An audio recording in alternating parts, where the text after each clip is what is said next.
Diese Serie wird präsentiert von MD Textil, Black Trident, Nextorch, 1MOA, Henel, Ballistol, Schubert, Phantom Leaf, Carinthia, Sidemark, Akku, Sealskins, Recon Company und der Schießbahn in Tuchola. Hallo und herzlich willkommen auf Epic Night Warrior mit Rosi. Wir sind im dritten Video angelangt und heute geht es um die Basisanschläge mit der taktischen Lampe.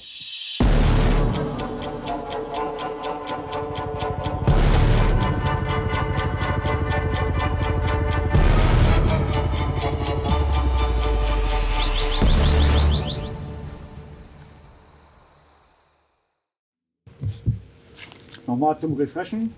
Die 7 grundlegenden Anschläge waren Waffenfern hoch, Waffenfern links, Waffenfern rechts, waffennah rechts, waffennah links, waffennah tief und Kopf. Okay? Okay, nochmal zu den 7 grundlegenden Anschlägen. Die Grundvoraussetzung für alles, was wir tun, ist, die Technik muss uns als Schütze unterstützen. Dazu ist das hier mit den Fingerringen eine ganz coole Sache. Ich kann also jetzt einfach wegschleudern, ich könnte Tap Rack, ich könnte alles machen. Und das müsst ihr euch vorstellen, wenn wir jetzt am Schießen sind. Wir haben eine taktische Lampe und eine Waffenlampe. Und das muss ich auch ergänzen, das gehört zusammen. Ich will euch aber jetzt nur mal zeigen, die 7 grundlegenden Anschläge. Die 7 grundlegenden Anschläge mit der taktischen Lampe ist Waffenfern hoch, links und rechts. Das benutze ich vor allen Dingen zum Navigieren, aber nicht nur. Waffenfern hoch, wir gehen ran, leuchten und schießen. Oh, so hoch wie es geht. Waffenfern links, genau das gleiche. Ich leuchte seitlich und schieße. Waffenfern rechts und das ist jetzt so ein kleiner Haken mit dem Plattenträger. Da kommen wir natürlich nicht so gut ran. So weit wie es geht, jeder Millimeter weiter raus. Wenn wir uns nämlich vorarbeiten, erst die Lampe, dann die Waffe. Na, wenn wir jetzt in den Raum reingehen oder was auch immer, um die Ecke entlang des langen Flurs, erst die Lampe, dann die Waffe. Wir gehen vor, so weit wie es geht und werden jetzt bekämpfen den Tango. Nochmal, vor allen Dingen zum Navigieren, aber nicht nur. Das nächste ist waffennah. Ich denke mal, das kennt jeder, den Anschlag. Ich gehe in Anschlag, ich unterstütze mich. Es ist auch ein einhändiger Anschlag, aber das rote Handgelenk kann hier unterstützen. Der Tipp dazu ist, wenn ihr ein bisschen das Handgelenk anwinkelt, habt ihr ein bisschen mehr Stütze für die Schießhand. Viel, viel dichter am normalen Anschlag ist natürlich Leuchten, also waffennah links. Wir leuchten mit der linken Hand und das, was wir haben, damit gehen wir in Anschlag. Davon gibt es 1000 Varianten. Das hier ist jetzt meine, die funktioniert auch, aber es gibt auch andere, die auch richtig sind. Für viele noch einfacher ist, einfach mit der Lampe rein und dann mit der Faust die Lampe anmachen. Das heißt, wir gehen in Anschlag, mit der linken Hand andrücken und dann schießen. Waffennah rechts, links, tief. Und das letzte ist hoch. Das heißt, wir gehen einfach ran an den Helm, an der Biffbrille vorbei, leuchten und schießen. Der Vorteil, wenn wir mit der mechanischen Visier arbeiten, ist, dass ich nicht nur das Ziel anstrahle, sondern auch mein Visier. Wenn wir mit der Optik arbeiten, kann das sogar mal schlecht sein. Denn wir haben manchmal Reflexionen, die gegen uns arbeiten. Dann müssen wir uns halt anpassen. Ich rede jetzt nur von den 7 Basisanschlägen. Das war schon.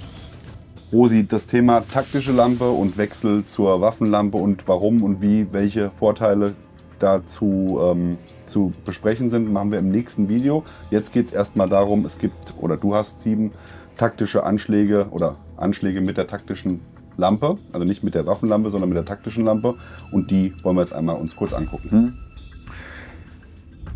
Ja, ich nehme mal jetzt die Trainingspistole. Ihr wisst, dass ich normalerweise ja SEAT genutzt habe. Die SEAT ist auch immer noch gut, brauchen wir gar nicht übersagen. Das Problem ist halt nur, die nach Deutschland zu kriegen. Ich verwende jetzt die von Laser Ammo. Die ist legal in Deutschland zu kaufen, die ist zertifiziert. Die ist super vor allem. Ich muss auch sagen, ich habe die jetzt sehr lange Jahre mal haben wollen, hat nicht geklappt. Jetzt habe ich sie, habe damit rumtrainiert. Sie kann natürlich nicht alles. Aber sie hat ein Feature, was andere vielleicht nicht haben. Ob das jetzt wichtig ist oder nicht, ist sei dahingestellt. Wenn ich abkrümme, dann hat man die Wahrnehmung, dass da abgekrümmt wurde. Also ich sehe nicht nur den Laserstrahl, sondern alle anderen, der Ausbilder kann hören, dass er abgekrümmt hat. Es hört sich nicht so richtig toll an. Könnte man, bisschen wie so ein Entenquark. Ja, weiß ich auch nicht. Kannst du vielleicht für die Jagd auch benutzen als Locke? Glaube ich, das wird nicht funktionieren. Auf jeden Fall, das ist ein Gerät. Ich kann meine Magazinwechsel kann ich trainieren. Nachladen natürlich nicht, weil der Schlitten sich nicht bewegt. Aber hier ist das so, nach 15 Schuss zeigt er an. Ja, dann, ich mach's mal.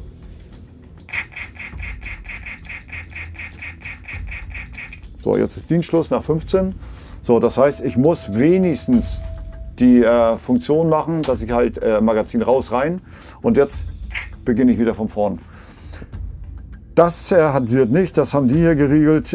Das ist auch, glaube ich, neu. Wir haben die ja auch schon mal bei uns auf dem Kanal vorgestellt, in Orange. Und ich glaube, die Funktion mit den nach 15 Mal Nachladen, das hatte die noch nicht. Also ich kenne nur das Ding. Ja, super. Ja, ganz einfach. Die ganze Kontur sieht nicht aus wie eine Glock, ist aber wie eine Glock. Das heißt, ich kann es holstern in mein ganz normales Dienstholster. Ich verwende zwar zu mittlerweile 99% die PDP, finde ich auch besser als Glock. Aber die Glocks habe ich natürlich auch noch, weil so viele Einheiten Glock haben. Ne? Die ersten Einheiten haben PDP. Du musst dich mit Glock auskennen als Ausbilder, definitiv. Hier gibt es keine anderen Wege. Ne? So, wenn ich jetzt normal beidhändig schieße, ne, ich gehe in Anschlag und schieße.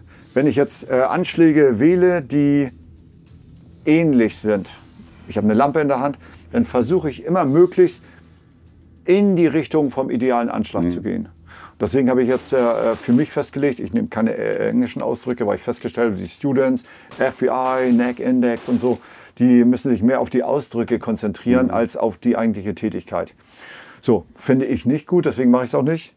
Wenn wir jetzt hingehen, haben wir ja einmal das Navigieren, Lokalisieren, Identifizieren und Kontrollieren. Das sind so die Prinzipien für das Lowlight.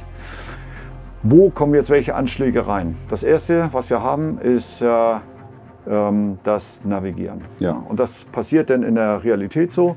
Ich bin in einer Deckung, ich leuchte 21, 22, mache Licht aus, bewege mich im Dunkeln zur nächsten Deckung, 21, 22. So, wenn wir an die Basisanschläge gehen, dann haben wir Waffenfern hoch.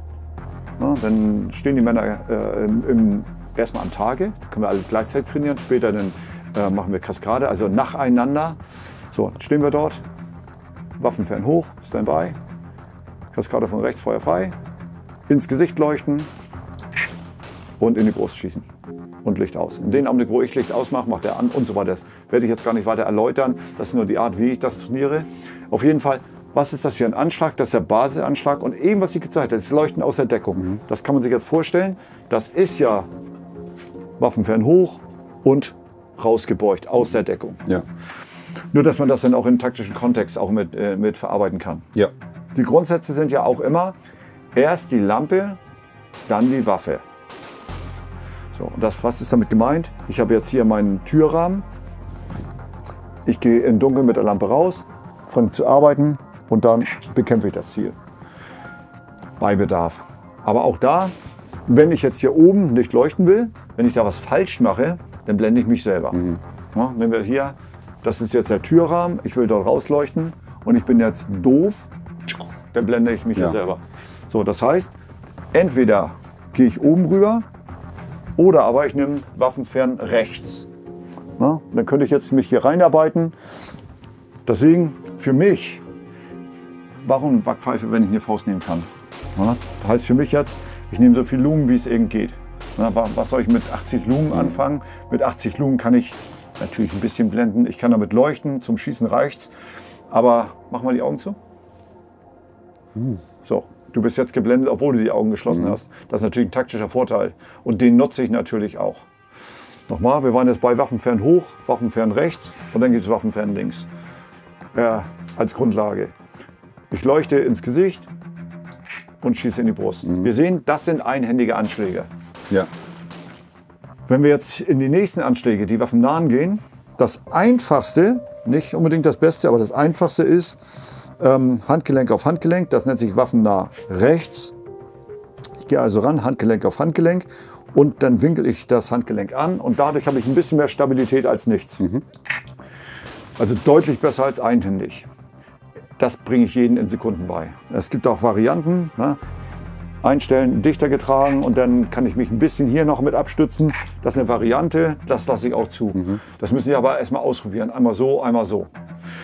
Den Wechsel von einem Anschlag in den nächsten ist natürlich hier jetzt besonders einfach. Vom Waffenfern rechts auf waffennah rechts. Ich rutsche einfach rein, könnte sofort stabiler weiterschießen. Für viele ein bisschen kompliziert ist waffennah links. Da gehe ich auch immer hin. Ich gehe in Anschlag, ich leuchte. Und jetzt habe ich hier einen Daumen, den ich für die Waffe nehmen kann. Und ich habe mindestens 3 Finger für die Waffe. Nicht mindestens. Maximal 3 Finger, mindestens 2 Finger. So, was ich mache, ich gehe einfach hier in einen ähnlichen beidhändigen Anschlag. Ne, und man sieht das von oben. Den uralten Kreuz-Daumengriff von früher. Von vorne kann man gut sehen. Hier habe ich meinen beidhändigen Anschlag. Und ich leuchte und kann ziemlich schnell schießen und habe auch die Waffe unter Kontrolle. Was passiert ganz, ganz häufig bei Anfängern, wenn ich in den Anschlag gehe und ich löse nicht mit dem Gelenk aus, sondern mit den Daumen, sieht man schon, dann leuchtet ich nach unten. Ja. Ne, das ist natürlich schlecht. Das muss ich erstmal lernen. Ne, dass man einen Indexpoint hat, ne, wo leuchte ich an welcher Stelle. Da geht's gut. Erst die Lampe, jetzt kommt die Pistole dazu. Ich kuschel mich dort rein. Und wenn ich das jetzt habe, kann ich ziemlich schnell gut laden. Ja. Schießen. Laden. Freudsche. 50% sagen, ah, das ist klasse. Und die anderen 50% sagen, waffennah tief. Waffennah tief ist,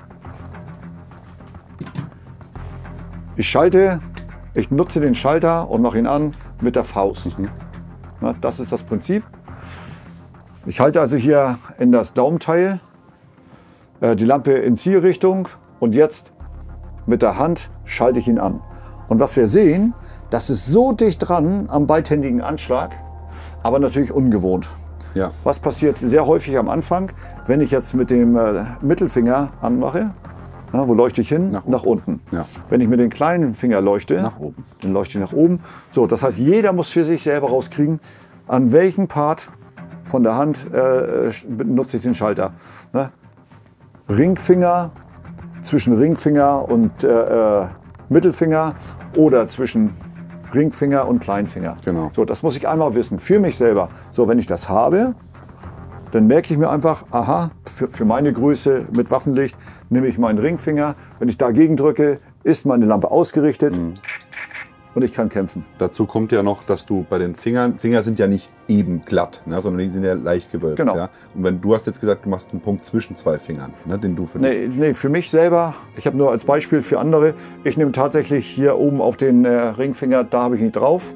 Direkt auf dem Ringfinger auf der Fläche. Ja, das Oberkante und dann habe ich einen Anschlag. Ja gut, aber du hast, ich wollte gerade sagen, das war das, worauf ich hinaus wollte. Ja. Du hast den Anschlag zum anderen Finger und das ist so ein bisschen so ein Rasten Stopper, auch, ja. Ein Stopper. Aber nochmal, das muss jeder für sich selber Ja. rauskriegen. Ne? Wir haben nicht alle die gleichen Finger, manche sind breiter, schmaler und. Klar, natürlich. Ne? Aber das ist Thema der Ausbildung, dass man seinen Punkt findet. So, und für mich ist das jetzt ganz einfach. Ich nehme die Kanone, drücke an den richtigen Finger und habe das Licht im Gesicht, also auf eine Nahkampfentfernung. Ja, verstanden. Wir haben jetzt Waffenfern hoch, links, rechts, waffennah, rechts, links, tief. Und das letzte ist Kopf. Früher haben wir mal gelernt den Neck Index. Neck Index, wenn man jetzt mal sich meinen Korn anschaut, ist im Dunkeln. Wie doof. Ja. Ich bilde nur noch aus Kopf oder tatsächlich auf den Helm drauf. Wenn ich jetzt schieße, ist das Ziel erhellt und mein Visier ist erhellt. Das ist auch super, ganz witzig, bei einem FX-Training. Im Stress habe ich sehr, sehr häufig aus Versehen Kopf gemacht. Das habe ich aber gar nicht realisiert. Es war halt wirklich aus Versehen so, ne? Weil ich halt mein Visier viel leichter finden kann, Ja. als jetzt im Einsatz hier, egal welchen anderen Anschlag ich nehme. Das ist aber wirklich aus Versehen Ja. passiert. Und egal was ich mache, ne? Fern links, den Kopf finde ich immer, selbst wenn ich rechts bin, von hier aus ist das eine flüssige Bewegung. Genauso beim Helm. Aber der Hauptvorteil ist, ich habe mein Visier, mein Korn dann auch beleuchtet. Weißt du, warum man das am Neck ausgebildet hat? Ja, die Idee war damals, Dass alles was ich mache. Kieferlinie so ein Ja, bisschen und man kann natürlich die Lampe leicht lenken. ja. Hier könnte man ja theoretisch auch in die Richtung leuchten. Ja. Ne? Das passiert hier eigentlich nicht. Aber man hat den guten Vorteil der Beleuchtung von der eigenen Visierung nicht mehr. Deswegen mache ich das nur noch so. Check. Das sind ja meine Vorschläge. Ne? Also wenn ich jetzt die Beamten ausbilde, also die Ausbilder, die ich ausbilde, ohne Wenn und Aber, die müssen alle 7 sicher können, Richtung beherrschen. Und da wiederum ist die Voraussetzung schon einhändig schießen können und. Nachher draußen sagt man muss mindestens einmal rechts, einmal links können. Ja. Aber wenn der Ausbildungsstand irgendwann mal ja steigt im Training, wird man feststellen, es ist durchaus was anderes, so zu beleuchten. Denn wenn ich jetzt so reingehe, zack, kann ich mich wieder blenden. Ne? Und da macht es halt Sinn, dass man weiter rausgeht. So, jetzt haben wir den ich am liebsten mache, aber den haben wir auch. Ja. Und so kommt eigentlich auch jeder dann drauf. Ja, am Anfang, damit ich überhaupt funktionieren kann, mache ich das nah für fast alles, außer den hier. Jetzt habe ich aber den Waffenfern hoch in einer taktischen Situation, wo ich mich rausbeuge und.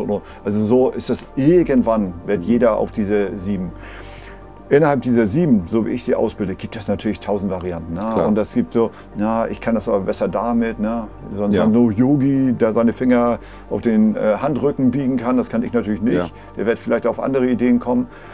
Dann gibt es auch, und ich sage nicht nur Offiziere, die haben 10 Daumen, aber dafür 2 linke Hände. Die müssen ja auch irgendwie damit klarkommen. Ja. Die haben es natürlich schwer. Ja? Das ist einfach so. Ja. Ja? Hilft aber nichts, man muss es können und dann hat man natürlich seine Schokoladenanschläge. Und für sich ausprobieren einfach. Ja. Unbedingt, das ist die Grundvoraussetzung ever. Ja, super. Ja. Dann haben wir die 7 Basisanschläge und können dann da direkt ins nächste Video springen, wo es dann um die Anwendung geht, diese Anschläge. Ja. Ne? Super.